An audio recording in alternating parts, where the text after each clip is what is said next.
Gdzie jest piłka, chłopaki? Filip? Filipek? Filip? Kacper?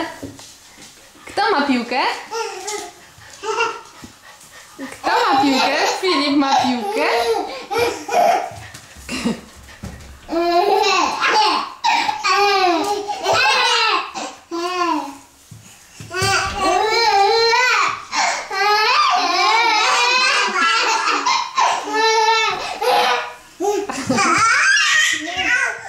Co się stało? Gdzie jest piłka?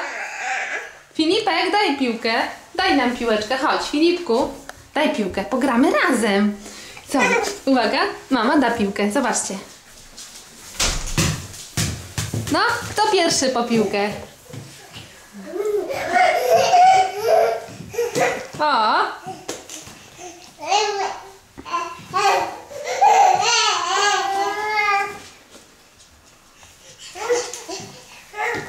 No i mama ma teraz piłkę. Kto weźmie?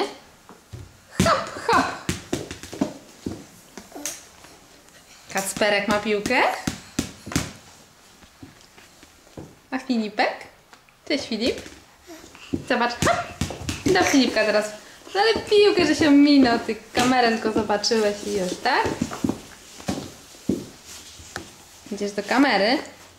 A gdzie jest piłka? Filip, gdzie jest piłka?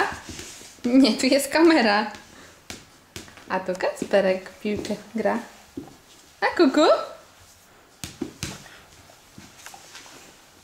No co tutaj jest? Zobacz, zobacz, kto tutaj jest? Tak, Filipek. Tak, widzisz Filipka? No,